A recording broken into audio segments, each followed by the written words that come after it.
الرحمن الرحیم قال الامام علیہ السلام لکل شیء اساس الاسلام حبنا صلوات اللہم صلی علی محمد وعلی محمد۔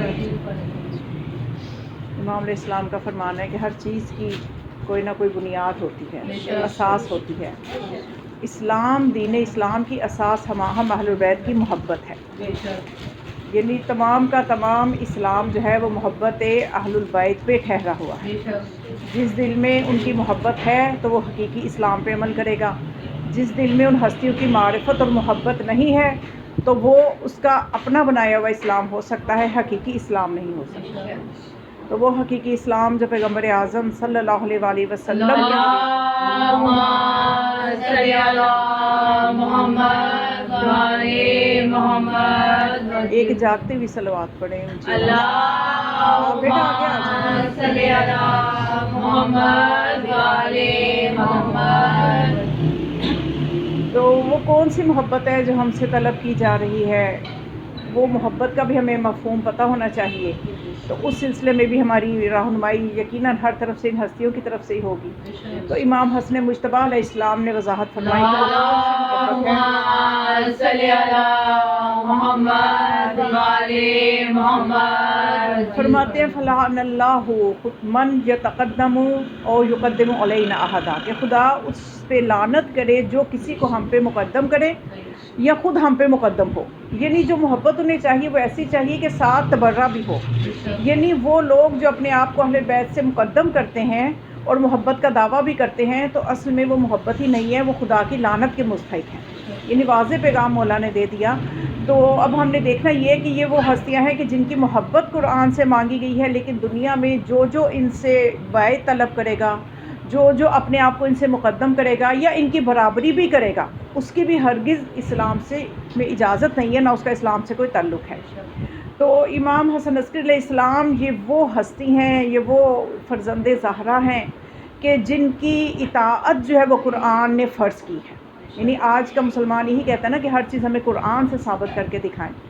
تو امام حسن عسکری علیہ السلام وہ امام ہیں کہ جن کی اطاعت قرآن نے فرض کی ہے، کہ جب یہ آیت نازل ہوئی اطیعوا اللہ، جب یہ آیت اطاعت نازل ہوئی اطیعوا اللہ و اطیعوا الرسول و اولی الامر منکم، کہ تم اطاعت کرو اللہ کی اور اس کے رسول کی، اور جو تم میں اولی الامر ہے ان کی اطاعت کرو۔ تو روایات معصومین سے ثابت ہے، تفاسیر اہل بیت سے ثابت ہے، بلکہ اہل سنت کی بھی اکثر تفاسیر نے ثابت کیا کہ یہاں پر جو اولی الامر ہے اس سے مراد اہل بیت علیہم السلام میں جو 12 امام ہیں وہ مراد ہیں، جو ہر زمانے کا امام اولی الامر ہے۔ تو امام حسن عسکری علیہ السلام کی جو اطاعت ہے وہ تمام امت مسلمہ پر اس آیہ اطاعت کی وجہ سے واجب ہے۔ اور امام حسن عسکری علیہ السلام کی ولایت بھی قرآن سے ثابت ہے، واجب ہے۔ جب آیت ولایت نازل ہوتی ہے انما ولیکم اللہ ورسولہ والذین آمنوا الذین یقیمون الصلاۃ ویؤتون الزکاۃ وہم راکعون، کہ بے شک ولی صرف اللہ ہے اور اس کا رسول ہے، اور وہ ہے وہ لوگ ہیں جنہوں نے جس نے حالت رکوع میں زکوٰۃ دی۔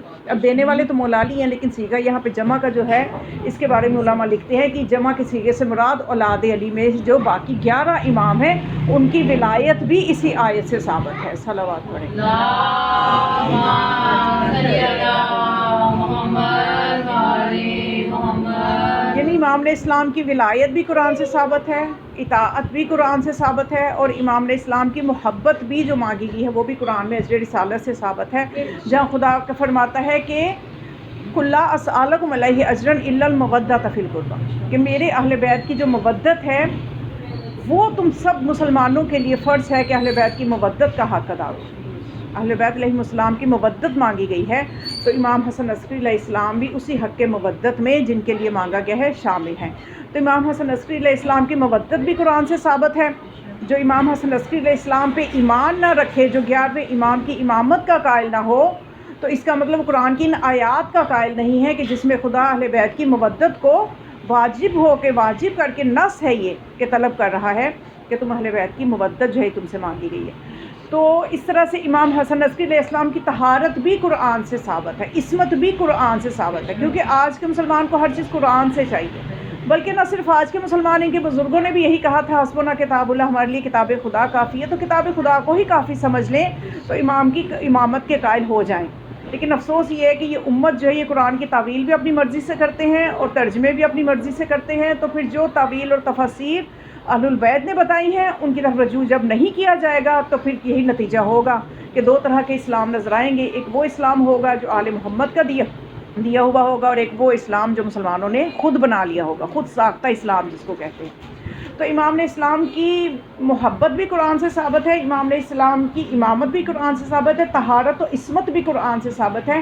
جب یہ آیت، تمام مسلمانوں نے اس کی تفسیر میں یہ لکھا، جب یہ آیت تطہیر نازل ہوئی، انما یرید اللہ لیذھب عنکم الرجس اہل البیت ویطہرکم تطہیرا، تو اس میں طہارت صلی اللہ محمد وعلى محمد۔ تو امام نے اسلام کی امامت بھی قرآن سے، طہارت بھی قرآن سے، سخاوت بھی قرآن سے، یہ کیونکہ امام علیہ السلام جو ہیں فرزند زہرا ہیں، فرزند محمد مصطفیٰ ہیں۔ بلکہ یہاں تک کہہ دوں کہ یہ وہ حدیث جو میں آپ کے سامنے بیان کرنے والی ہوں، ہر مسلمان نے اپنی کتاب میں اس کو نقل کی، یعنی اس میں شک کی گنجائش نہیں ہے۔ تواتر کی حد تک یہ حدیث کتابوں میں موجود ہے کہ رسول خدا نے یہ فرمایا، اولنا محمد آخرنا محمد کلنا محمد، کہ ہم سب کے سب محمد ہیں، اور ہمارے 11ویں امام کی امامت پر بے شمار دلائل ہمارے پاس موجود ہیں۔ ہم ہر کسی کو امام نہیں مانتے کہ تاریخ نے جس کو کہہ دیا یا فلاں نے کسی کو کہہ دیا یا کسی بزرگ نے کہہ دیا یا باوجداد امام مانتے تھے تو ہم اس لیے امام نہیں۔ ہر زمانے کا انسان دلیل کے ساتھ امامت پہ ایمان رکھے، یہ ضروری ہے، کیونکہ رسول خدا واضح طور پہ ہر مسلمان مانتے ہیں کہ فرما گئے ہیں من مات ولم یعرف امامہ زمانہ ہی مات میتۃ جاہلیہ، کہ جس نے زمانے کے امام کو نہیں پہچانا وہ جاہلیت کی موت مرا۔ تو اب ضروری یہ ہے کہ جس امام کو بھی مانا جائے دلائل کے ساتھ مانا جائے، اپنا عقیدہ دلائل کے ساتھ بنایا جائے۔ اور اسی طرح سے کیونکہ تقلید بھی جو ہم کرتے ہیں تو عقیدے میں تقلید حرام ہے، عقائد میں تو تقلید نہیں کی جاتی۔ کسی بھی مجتہد کو جب آپ مجتہد مانتے ہیں اور اس کے دیے ہوئے فتووں پہ عمل کرتے ہیں تو وہ فروعات دین میں جو فتوے ہیں ان پہ عمل کیا جاتا ہے، اور عقیدوں میں دلائل سے سمجھنے کی طرف کہا گیا ہے کہ عقیدہ جو ہے اس کو دلائل سے سمجھیں۔ صلوات پڑھیں۔ اللہم صلی اللہ محمد وعلى محمد۔ امام نے اسلام کی امامت پر نص موجود ہے۔ ابن شہر اشوب اپنی کتاب میں لکھتے ہیں، ابو ہاشم جعفری یہ روایت کرتا ہے کہ میں مولا کی خدمت میں تھا، 11ویں امام کی خدمت میں تھا، تو میں نے دیکھا کہ ایک جوان آیا، بہت دراز قد، اور اس کا حلیہ بھی بہت الگ سا تھا، یعنی جیسے بادیہ نشین ہوتے ہیں، تو اس طرح سے وہ جیسے دور کے علاقے سے آیا تھا۔ تو میں اس پہ غور کر رہا تھا کہ یہ امام کے پاس آیا ہے، پتہ نہیں کس کام کے لیے آیا ہے۔ تو امام علیہ السلام نے اس شخص سے پہلے ابو ہاشم جعفری کی طرف توجہ فرمائی۔ اب یہ امام علیہ السلام کی امامت کی یہ دلیل ہے کہ امام ہوتا ہی وہ ہے کہ جس کو دلوں کے راز پتہ ہوتے ہیں، جس کو بات بتانی نہیں پڑتی، اس کو ہمارے سارے راز پتہ ہوتے ہیں، ہمارے دلوں کی حقیقتوں سے امام واقف۔ امام ہوتا ہی وہ ہے کہ جو تحمل کر سکے لوگوں کے دلوں کے حالات کو۔ ہم تو دلوں کے حالات تحمل نہیں کر سکتے، ہم اگر ایک دوسرے کے دلوں کے حالات جاننے لگے تو شاید جتنا ملتے ہیں وہ بھی نہ ملیں۔ یہ امام ہی کی خصوصیت ہے کہ خدا یہ امام کو یہ صلاحیت دیتا ہے کہ امام سب کے دلوں کے راز جانتے ہیں، جو زمانے کا امام ہوتا ہے۔ اس لیے میرے اور آپ کے زمانے کے امام یہ فرماتے ہیں کہ ہم تمہارے حالات سے آگاہ ہیں۔ امام زمان علیہ السلام کی توقیع موجود ہے، آپ نے یہ فرمایا، اپنے نائب کے ذریعے اپنا پیغام پہنچایا کہ میرے تمام قیامت تک کہ میرے ظہور تک جتنے لوگ ہیں سب کو یہ پیغام دے دو کہ میں تمہارے دلوں کے حالات جانتا ہوں، میں تمہاری مصیبتوں کو جانتا ہوں، تمہاری پریشانیوں کو جانتا ہوں، اور میں تمہارے لیے دعا کرتا ہوں۔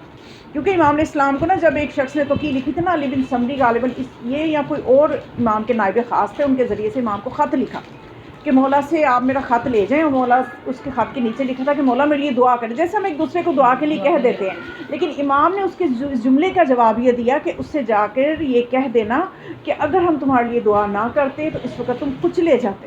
اور واقعاً شیعت پہ اور آل علی پہ اور علی کے چاہنے والوں پہ ہر زمانے میں بہت مصیبتیں آئی ہیں۔ آج آپ اپنے ارد گرد دیکھ لیں کہ ہم آزادی سے سانس لے رہے ہیں تو امام کی برکت کی وجہ سے ہے۔ اگر امام ہمارے لیے دعا کرنا چھوڑ دے تو ہماری زندگی مصیبتوں کا گھر بن جائے، اور دشمن اکثریت میں کتنا زیادہ، ہم سے کئی گنا زیادہ ہے، اور ہم کتنی کم تعداد کے باوجود اپنے وجود کو باقی رکھے ہوئے ہیں، کہ شیعت اپنے وجود کو باقی رکھے ہوئے ہے، تو یہ ہر زمانے کے امام کی دعا شامل ہے۔ اسی طرح سے ہمارے زمانے کے امام ہمارے لیے دعا کرتے ہیں۔ امام زین العابدین علیہ السلام فرماتے ہیں کہ میں صلی علی محمد والے محمد کہ میں اپنے گناہ گار شیعوں کے لیے، ابھی گناہ گاروں کے لیے، ابھی جو امام کے چاہنے والے ہیں، جو ان کی باتوں پہ عمل کرنے والے ہیں، ان کے لیے تو پتہ نہیں مولا کتنی دعائیں کرتے ہوں گے. مولا فرماتے ہیں میں اپنے ان محبوں کے لیے کہ جو ہماری اطاعت نہیں بھی کرتے، دن میں 40 مرتبہ ان کے لیے دعا کرتا ہوں. دن میں 40 مرتبہ امام کو ہماری فکر ہے، لیکن ہمیں اپنے امام کی کتنی فکر ہے، ہم کتنی مرتبہ دعا کرتے ہیں. امام کی سلامتی کی جو دعا ہے وہ ہم کتنی مرتبہ دن میں پڑھتے ہیں. حالانکہ ہم ان کے محتاج ہیں، ہمیں امام کی ضرورت ہے. امام ہمارے محتاج نہیں ہے، اس کے باوجود وہ ہمارے اتنا ہم سے محبت کرتے ہیں کہ روایات میں ہے کہ جو زمانے کا امام ہوتا ہے وہ ماں باپ سے بھی زیادہ شفیق ہوتا ہے. یعنی ہم ماں باپ کی شفقت کوئی نہیں شمار کر سکتے کہ ماں باپ کی محبت کتنی بے لوث ہوتی ہے. وہ اپنی جوانی ختم کر دیتے ہیں اولاد کو جوان کرنے پہ، اپنی ہر پریشانی کو چھپا کے رکھتے ہیں، اولاد کی ہر پریشانی میں کود پڑتے ہیں ان کا ساتھ دینے کے لیے. ہم ماں باپ کی شفقت کو نہیں سمجھ پاتے، لیکن جو امام ہوتا ہے وہ ماں باپ سے کئی گنا زیادہ اپنے چاہنے والوں پہ شفیق ہوتا ہے. تو بس یہی امام کی شفقت جو ہمیں اس کو محسوس کرتے ہوئے اپنے زمانے کے امام سے محبت کرنی چاہیے، ان کی سلامتی کا صدقہ نکالنا چاہیے، ان کے لیے دعا کرنی چاہیے، ان کے ظہور کے لیے، ان کی مشکلات دور ہو جائیں. ان کی غیبت اتنی طولانی ہو گئی ہے، اور غیبت میں ہم یہ سمجھتے ہی نہیں ہیں، ہم یہ تکلیف نہیں محسوس کریں کہ اس طولانی غیبت میں امام کے اوپر کیا گزر رہی ہے، امام کے اوپر کتنی تکلیف گزر رہی ہے.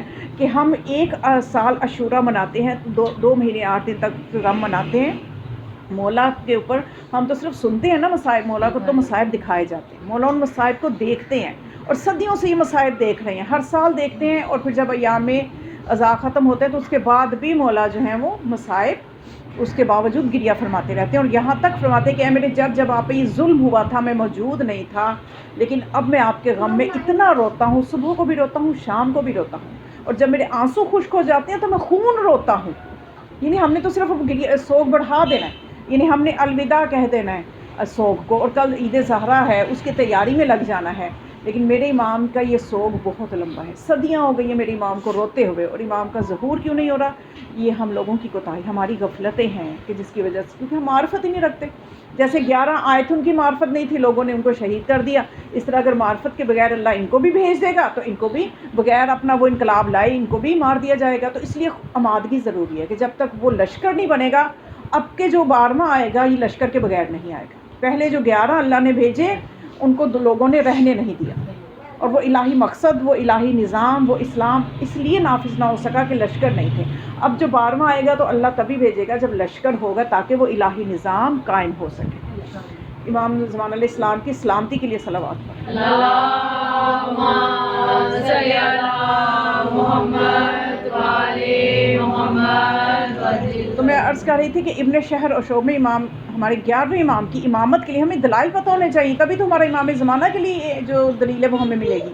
تو وہ ابن شہر اور شعبہ ابو ہاشم جعفری کہتے ہیں کہ میں نے ایک شخص کو دیکھا، وہ عجیب اس کا مطلب حلیہ تھا اور دراز قد تھا. وہ آ کے بیٹھا تو امام علیہ السلام چونکہ میرے دل کی جانتے تھے، انہوں نے میری طرف متوجہ ہوئے اور فرمایا کہ اے ابو ہاشم، یہ جوان وہ ہے، یمنی ہے، یمن سے آیا ہے، اور اس کی جو والدہ تھی اس کے پاس وہ کنکریاں تھیں کہ جن پہ وہ مہر نبوت لگوایا کرتی تھی.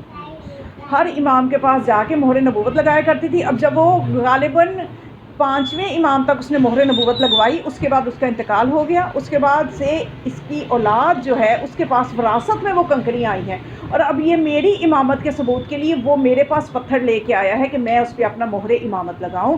تو کہتے کہ میں نے دیکھا کہ امام علیہ السلام نے الحسن بن علی اس پہ مہر ثبت کی. تو کہتے وہ مہر کا نقش آج بھی میرے دل و دماغ میں ہے.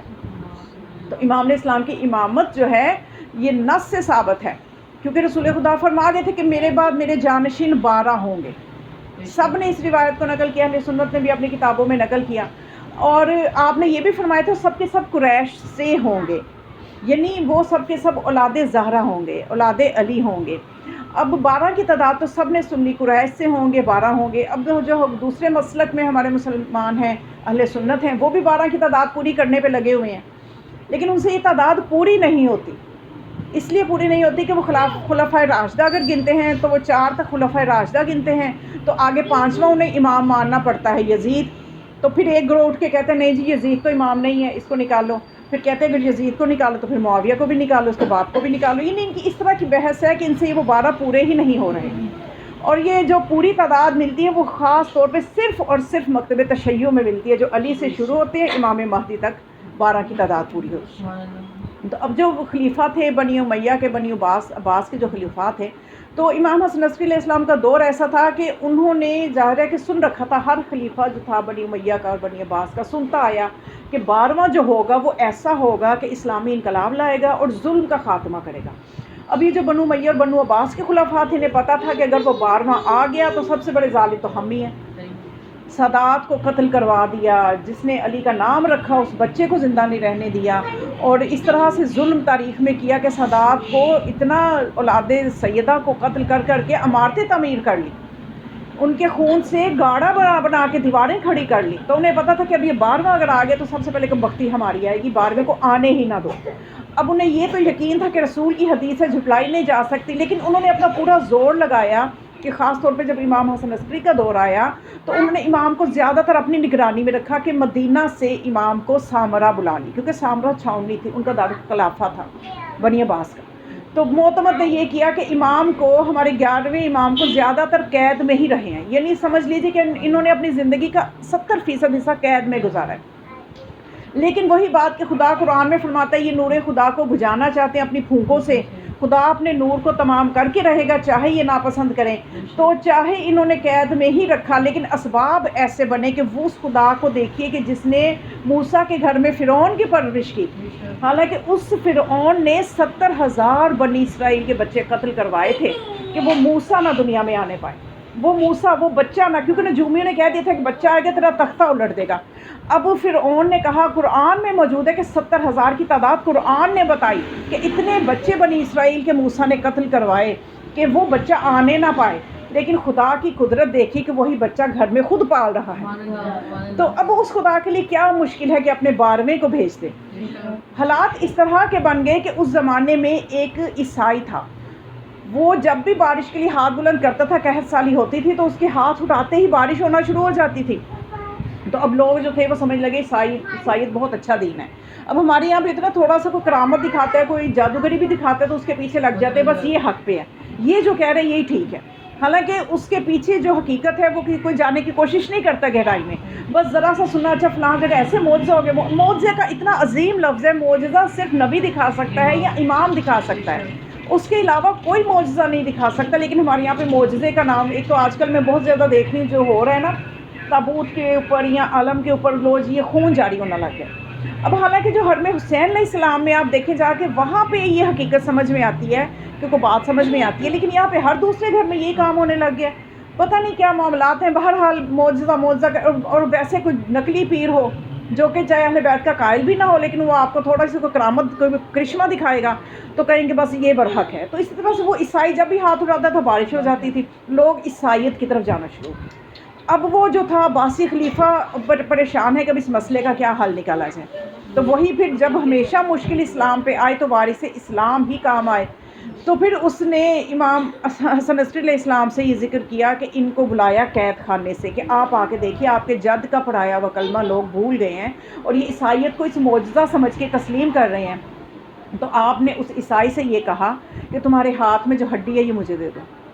اب اس کے ہاتھ میں تھی نبی کی ہڈی، امام نے فرمایا اب دعا کرو۔ اب جو اس نے ہاتھ لائے گر گرا کے دعائیں کرے، بارش کا نام و نشان نہیں ہے۔ امام نے اسلام نے وہ ہڈی ایک طرف رکھی، صرف دستے دعا بلند کی، ابھی لبوں کو حرکت بھی نہیں دی تو بارش ہونا شروع ہو گئی۔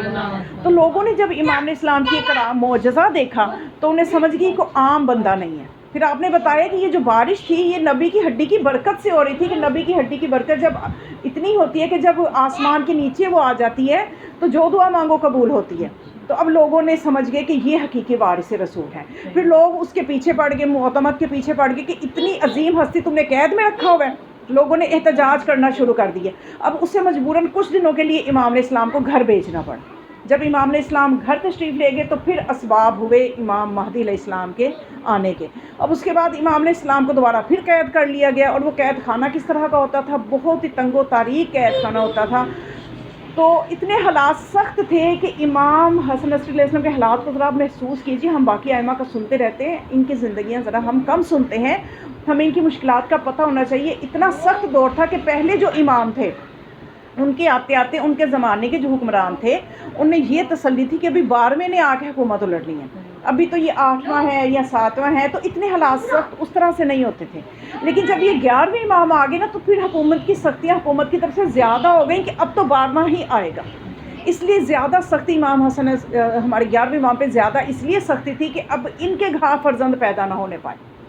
تو اب جب امام علیہ السلام کے اتنی سختی تھی کہ کوئی اپنا تعلق بھی ظاہر کرتا امام سے اس کو بھی قید میں ڈال دیا جاتا، یہاں تک کہ امام علیہ السلام نے اپنے ایک خفیہ خط کے ذریعے سے یہ پیغام بھجوایا کہ میں جب اپنے چاہنے والوں کو یہ پیغام دیا کہ جب بھی میں باہر نکلوں، باہر سے گزروں، کوئی مجھے سلام نہ کرے، کیونکہ ذرا سلام کریں گے تو سمجھ لیں گے یہ چاہنے والا ہے، یہ دل میں کوئی نہ کوئی محبت رکھتا ہے، تو بس جو محبت کرنے والا ہے اس کو تو انہوں نے اندر قید کر دینا ہے، اور نہ مجھے کوئی سلام کرے نہ میرا نام لے کے مجھے بلائے، تاکہ میرے چاہنے والوں کی حفاظت رہے، ان کی جانیں محفوظ رہے۔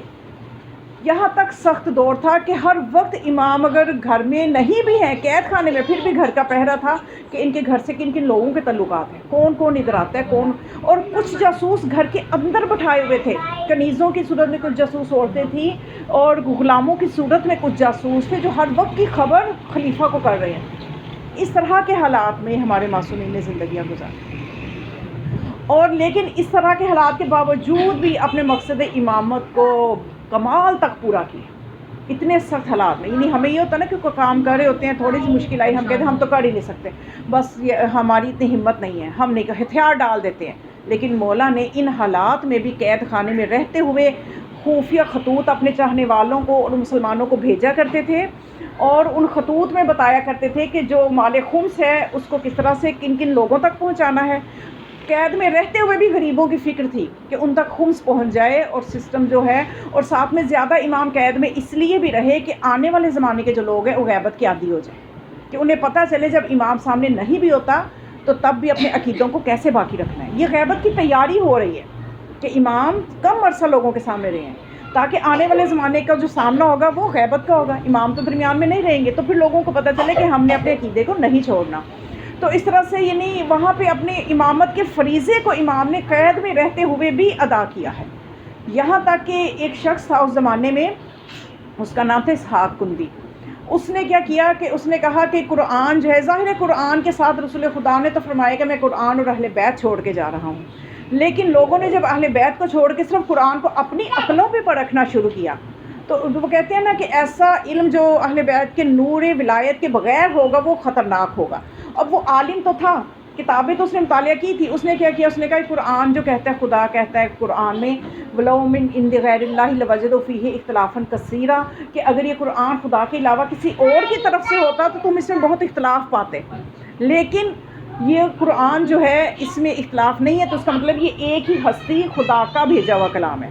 تو اس نے دیکھا کہ ایسا نہیں ہے، یعنی اس آیت کے الٹ ہو رہا ہے، وہ یہ ہو رہا ہے کہ اختلاف ہے۔ اس نے قرآن کے تضادات کو، الٹ کو تلاش کرنا شروع کیا، یہ آیت یہاں یہ کہہ رہی ہے، یہاں آیت یہ کہہ رہی ہے، یہاں آیت یہ کہہ رہی ہے۔ اس طرح سے اس نے کچھ متضاد اپوزٹ چیزیں، جیسے اپوزٹ ہوتا ہے نا، دن رات بچوں کو یاد کروائے جاتے ہیں، اپوزٹ چیزیں جو تھی تلاش کی، اور اس نے کہا کہ لو جی یہ قرآن میں تو تضاد موجود ہے۔ اب اس نے سالوں محنت کر کے ایک کتاب لکھی اور اس کا نام رکھا تضادات القرآن، یعنی قرآن میں جو تضاد پایا جاتا ہے اس پہ اس نے لکھا کہ آیتوں میں تضاد موجود ہے، ایک آیت ایک وقت کچھ کہہ رہی ہے، دوسری آیت اسی کے خلاف کہہ رہی ہے۔ اس قسم کی اس نے چیزیں جب تلاش کر لی تو اب ایسے میں کون ہے جو آئے اور قرآن کو بچائے؟ تو یقیناً اہل بیت کا ایک فرد رسول اللہ نے فرمایا تھا ہر زمانے میں موجود ہوگا، کیونکہ رسول خدا نے فرمایا تھا نا کہ میں دو چیزیں چھوڑ کے جا رہا ہوں، یعنی میں جا رہا ہوں، قرآن تو ہمیشہ رہے گا، تو دوسرا وہ رہے گا جو اہل بیت میں سے ہوگا، جو میری جگہ پہ میرا جانشین ہوگا۔ تو اس لیے اہل بیت کے ایک فرد کا ہونا ضروری ہے قرآن کے ساتھ۔ تو اب جب امام اسلام تک یہ بات پہنچی کہ اس نے اس طرح کی کتاب لوگوں کو گمراہ کرنے کے لیے بنا لی ہے، تو امام کوئی بھی اس کا مقابلہ اس کو لکھنے کے لیے تیار نہیں ہے، کسی کو نہیں پتا کہ اس کی باتوں کا کیا جواب دے۔ اس نے اتنی الٹی سیدھی دلیلیں اس میں لکھی ہوئی تھی کہ امام علیہ السلام نے اپنے ایک شاگرد کو بلایا، اس کا ایک شاگرد تھا لیکن امام کا چاہنے والا تھا، امام کے پاس آئی، امام نے اس سے کہا کہ جاؤ تم کچھ کہتے کیوں نہیں، یہ اس نے اس طرح کی کتاب لکھ لی ہے۔ تو اس نے کہا کہ اس کا علم ہم سے اتنا زیادہ ہے، کون اس سے بحث کرے؟ تو امام نے فرمایا کوئی بحث کی ضرورت نہیں ہے، تم جاؤ اور اسے صرف ایک سوال کرنا، میرا حوالہ نہ دینا، بس تم اس سے یہ پوچھ لینا کہ یہ جو قرآن کی آیتوں کے جو تم معنی لے رہے ہو، کیا خدا کی مراد بھی یہی معنی ہے؟ یعنی خدا کی مراد کو تم جانتے ہو؟ کہ اگر تم وہ کہے کہ میں خدا کی مراد کو جانتا ہوں تو اس سے کہو کہ تمہارے پاس کون سا وحی والا فرشتہ آتا ہے جو تم پہ وحی لے کے، تو وہی تو نبی بھی ہوتی ہے، تمہیں کیسے خدا کی مراد پتہ چل گئی کہ جو تم تعویل کر رہے ہو وہی خدا کی مراد بھی یہی ہے؟ یعنی دیکھیں نا، جیسے میں ایک چیز لکھتی ہوں اور پھر اب مجھے پتہ ہے کہ میں اس سے مراد کیا لے رہی ہوں، اب دیکھنے والے پڑھنے والے ہر کوئی اپنی اپروچ کے مطابق مراد لے گا، اور قرآن تو ایک نور ہے، یہ تو سمجھ ہی ان کو آئے گا جن کے قلب نورانی ہوں گے۔ تو اس لیے خدا نے قرآن کے ساتھ وارث قرآن کو ہر زمانے میں رکھا ہے۔ تو اس نے وہ شاگرد گیا جا کے تو کہنے لگا کہ استاد محترم، آپ نے جو یہ کتاب لکھی ہے تو آپ نے جو اس سے معنی مراد لی ہیں آیتوں سے، تو کیا یہی معنی خدا کی مراد میں بھی یہی معنی ہے کہ جس کی کتاب ہے؟ تو اس نے کہنے لگا کہ یہ تو مجھے پتہ نہیں ہے۔ تو پھر اس نے کہا یہی تو بات ہے۔ تو وہ حیران ہو گیا اس کے سوال پہ، کہنے لگا یہ سوال تمہاری ذہن میں کیسے آیا جب کہ میرے ذہن میں نہیں آیا؟ یعنی میں نے ایسے اس طرف سے نہیں سوچا، اس زاویے سے نہیں سوچا، تم نے کیسے سوچ لیا؟ تمہارا تو اتنا علم ہی نہیں ہے۔ تو اس نے پھر بتانا پڑا کہ میں نے اس سرچشمے سے یہ سوال لیا ہے۔ تو وہ کہنے لگا یہ ماننا پڑے گا کہ وہ علم و حکمت کا سمندر ہے جہاں سے تم یہ سوال لے کے آئے۔ پھر اس نے اپنی سالوں کی محنت، وہ جو کتاب لکھی تھی، اس کو دریا برد کر دیا کہ یقیناً یہ ایک غلط چیز تھی جو میں سمجھ رہا تھا۔ یعنی اس ایک سوال نے مولا کے علم کا یہ عالم ہے کہ ہم جن کو امام مانتے ہیں ان کا علم جو ہے وہ دنیا میں آ کے کسی سے بھی سیکھا ہوا نہیں ہوتا۔ ان کا جو علم ہوتا ہے وہ اللہ سے سیکھ کے آتے ہیں۔ ان کا استاد صرف ان کے پہلے جو ان کے بابا ہوتے ہیں وہ امامت کے اسرار سپرد کرتے ہیں، بس یہ ان کا علم کا ایک ہی وسیلہ ہوتا ہے کہ اپنے سے ماقبل امام سے جو انہوں نے اسرار امامت لیے ہوتے ہیں۔ اور ہمارے ہر امام کی امامت پر یہی ثبوت ہے، یہی دلیل ہے کہ ان امام کا استاد دنیا ثابت نہیں کر سکتی کہ آپ کے چھٹے امام نے فلاں جگہ سے تعلیم لی، فلاں مدرسے سے تعلیم لی، آپ کے 8ویں امام کے استاد فلاں عالم تھے، فلاں عالم تھے۔ دنیا آج یہ ایک چیز ہی ثابت کر دے تو ہم مان جائیں گے کہ ہاں ہمارے اماموں میں بھی کوئی کمی ہے کہ انہیں بھی کہیں سے علم حاصل۔ یہی ایک دلیل آپ دنیا کو دیا کرے کہ جن 12 کو ہم امام مانتے ہیں نہ ان کے علم کا مقابلہ ہے، اور ان کا علم اتنا ہے لیکن استاد کوئی نہیں۔ آج جس کے پاس بھی دیکھیں علم ہوتا ہے کوئی نہ کوئی استاد ہوتا ہے، لیکن ان کا کوئی استاد نہیں۔ یہی ہماری امامت کا ایک معیار ہے، ہم جن کو امام مانتے ہیں وہ علم لدنی کے وارث ہوتے ہیں۔ صلوات پڑھیں امام حسن رضی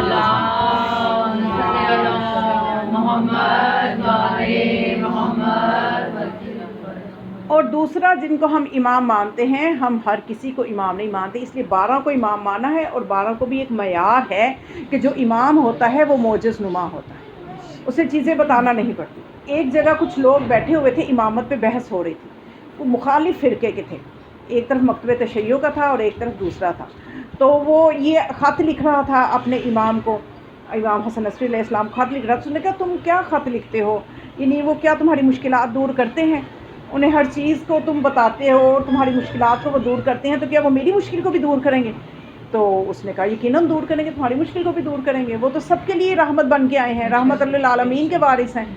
تو اس نے کیا کیا، اپنی طرف سے امتحان لینے کے لیے اس نے قلم سے نہیں بلکہ انگلی سے لکھا، اپنے مسئلے کو انگلی سے لکھ کے بند کر کے دے دیا، کہا کہ لے جاؤ یہ میرا مسئلہ بھی اپنے امام سے پوچھ کے آؤ۔ تو جب اس کے جواب واپس آئے اس خط کے، کھول کے دیکھا تو اس کے نام ابا اجداد کی سند کے ساتھ اس کے پورے مسئلے کا حل لکھا ہوا تھا۔ تو اس نے کہا ابھی مجھے اپنے امام کا کلمہ پڑھاؤ کہ جن کے امامت کا تصرف اتنا زیادہ ہے۔ خدا کی قسم امت نے پہچاننا ہی نہیں ہے ان ہستیوں کہ امام کی خدمت میں لوگ جایا کرتے تھے تو انبیاء کے قدموں کے نشان ہوتے تھے 11ویں امام کی خدمت میں۔ اور امام علیہ السلام کی خدمت میں ایک مرتبہ راوی کہتا ہے میں گیا تو امام نے فرمایا ذرا احتیاط سے چلنا، یہاں فرشتوں کے پر بکھرے ہوئے ہیں، کہ ابھی یہاں پہ فرشتے آئے تھے، وہ اٹھ کے گئے ہیں تو ان کے کچھ پر یہاں پہ گر گئے ہیں، تو ان کو ایک طرف کر دو۔ یعنی ان ہستیوں کا مقام و منزلت کون سمجھ سکتا ہے، ان کی حقیقت کو کون سمجھ سکتا ہے؟ لیکن افسوس ہے کہ اس دنیا نے پہچانا نہیں۔ ہمارے امام حسن پورے 12 اماموں میں 2 ہیں جو حسن ہیں، اور ان دونوں میں بڑی شباہتیں ہیں۔ جو پہلے حسن اول ہیں ان کے بابا کا نام بھی علی ہے، جو حسن عسکری ہیں ان کے بابا کا نام بھی علی ہے۔ وہ جو پہلے حسن ہیں ان کی کنیت بھی ابو محمد ہے، اور یہ جو آخری حسن ہیں دوسرے حسن ہیں ان کی کنیت بھی ابو محمد ہے۔ اور امام علیہ السلام جو حسن ہیں ان میں حسن مجتبیٰ کو بھی امت نے زہر سے شہید کیا، امام حسن عسکری علیہ السلام کو بھی زہر سے شہید کیا۔ امام حسن علیہ السلام کو 8 مرتبہ زہر ملی، اور امام حسن عسکری علیہ السلام 8 دن زہر سے تڑپتے رہے۔ ہمارے امام کو جو زہر ملی 1 ربیع الاول کو ملی تھی، امام حسن عسکری علیہ السلام کو جو زہر دی گئی تھی، میں کہتی ہوں کہ یہ کتنا بغض تھا کلمہ پڑھنے والوں کے دلوں میں کہ علی اور اولاد علی کو تڑپا تڑپا کے مارا۔ کسی کے جنازے کو بغداد کے پل پہ رکھ کے کہہ دیا یہ رافضیوں کا جنازہ ہے، کسی کو تلوار سے قتل کیا، کسی کو قید و بند میں رکھا، کسی کو زہر سے شہید کیا۔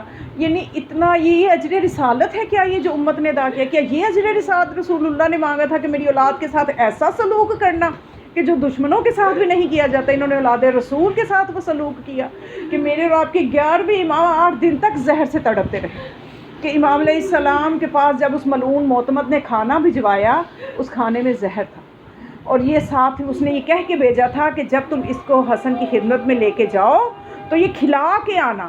اب امام سمجھ گئے، اور امام جب اس نے کہا نا کہ اس نے مجھے حکم دیا میں نے کھانا کھلا کے جانا ہے، تو میرے امام نے شہادت کو قبول فرمایا۔ مولا نے اس میں سے تھوڑا سا تناول فرمایا، آپ کے چہرے کی رنگت تبدیل ہونا شروع ہوئی، امام علیہ السلام کے چہرے کی رنگت تبدیل ہونا شروع ہوئی۔ میں کہتی ہوں اس وقت میرے اور آپ کے امام زمانہ کی عمر کتنی تھی؟ 5 سال کی عمر تھی، اور یقیناً میرے امام کے لیے زیادہ مظلومیت یہ ہے کہ اولاد باپ کی اس مصیبت میں ساتھ دیتی ہے، لیکن میرے امام سامنے نہیں آ سکتے تھے۔ میرے امام کی یتیمی کی شب ہے یہ، اب مومنات یہ جو شب آئے گی نا 8 کی شب، یہ امام زمانہ کی یتیمی کی شب ہے۔ یہ وہ امام زمانہ جو حسین کی یتیموں پہ دن رات روتے ہیں، میں کہوں گی یا امام زمانہ آج آپ کی یتیمی کی شب ہے، ہم آپ کو پرسہ دیتے ہیں آپ کے بابا کی مظلومیت کا، لیکن میرے مولا امام زمانہ کی مظلومیت یہ تھی کہ مولا اپنے بابا کے سامنے نہیں آ سکتے تھے، یقیناً چھپ چھپ کے روتے تھے، جیسے سکینہ بنت الحسین، جیسے وہ حسین کی معصوم بچی جب روتی تھی تو ظالم تماچے مارتا تھا، میرے امام چھپ کے رونے پہ مجبور ہیں۔ یہاں تک کہ وہ وقت آیا کہ عقید نامی غلام جو تھا، مولا حسن عسکری نے اس سے کہا کہ عقید مجھے پانی پلا دو، لیکن میں کہتی ہوں کیسے مولا پانی پی سکتے تھے؟ آپ تو حسین کے وارث ہیں۔ روایت بتاتی جب پانی آیا تو زہر اتنا اثر کر چکا تھا کہ امام کا ہاتھ لڑکھڑایا، پانی لبوں تک نہ جا سکا، اور میرے 11ویں امام بھی پیاسے اس دنیا سے گئے۔ اپنے امام مظلوم کے، اپنے جد مظلوم کی پیاس کے وارث ہیں امام حسن عسکری، پیاسے اس دنیا سے تشریف لے گئے۔ امام جب جنازے کا وقت آیا، جعفر نے چاہا کہ جنازہ پڑھائے، امام زمان بچپنے کے عالم میں ہے، آگے تشریف لائے اور کہا چچا جان پیچھے ہٹ جائیے، یہ معصوم ہے، میرے بابا معصوم کا جنازہ معصوم پڑھاتا ہے۔ امام وقت نے آگے بڑھ کے اپنے بابا کا جنازہ پڑھایا۔ میں کہوں گی یا امام زمان علیہ السلام، آپ کو پھر بھی موقع مل گیا اپنے بابا کا جنازہ پڑھانے کا، لیکن وہ امام سجاد علیہ السلام کہ جو اپنے بابا کے جنازے سے اس طرح سے گزارے گئے کہ امام کے گلے میں توق ہے، اور امام کو یہ منظر کوفہ شام کے بازاروں میں نہ بھولا کہ میرا بابا بے گورو کفن ہے، میرا بابا بے گورو کفن ہے۔ مولا سجاد کو مہلت ملی تو کئی دنوں کے بعد اجازی طور پہ تشریف لائے اور اپنے بابا کی لاش کو دفن کیا۔ یا امام زمان علیہ السلام، آپ نے اپنے بابا کی جنازہ کی نماز پڑھائی، شان و شوکت سے امام حسن عسکری کا جنازہ اٹھا، لیکن میں کہوں گی میرے مولا مظلوم کا لاشا 3 دن تک کربلا میں بے گورو کفن پڑا رہا۔ اے وہ کربلا کا حسین، میں کہوں گی یا امام زمان علیہ السلام، آپ کے جد مظلوم کا بھی پرسہ دوں گی، اور مومنات یہ جو شب، یہ جو دن ہے، یہ امام حسن عسکری کا پرسہ ہم نے جناب سیدہ کو دینا ہے، ان کے فرزند حسن عسکری کا پرسہ دینا ہے، اور ہم نے عزاداری کو الوداع نہیں کہا، لیکن کیا پتہ اگلے سال کون اس فرش عذاب پہ ہو اور کون نہ ہو۔ ایک ایسا پرسہ جناب سیدہ کو ان کی اولاد کا دے کہ اے بی بی ہم اس دفعہ جتنی کوشش کر سکے ہم نے فرش عذاب بچھائی، ہم نے اپنے آپ کے بچوں کو روئے، بی بی ہمیں توفیق دیجیے گا کہ آئندہ سال اس سے بڑھ کے عزاداری کر سکے، اس سے زیادہ بڑھ کے ہم آپ کی اولاد پہ رو سکیں۔ یقیناً جناب سیدہ آپ کے بچوں کا، ایک ایک بچے کا غم ایسا ہے، ہمیں 1000 زندگیاں بھی ملے ہم رونے کا حق ادا نہیں کر سکتے۔ اللہ لعنت اللہ۔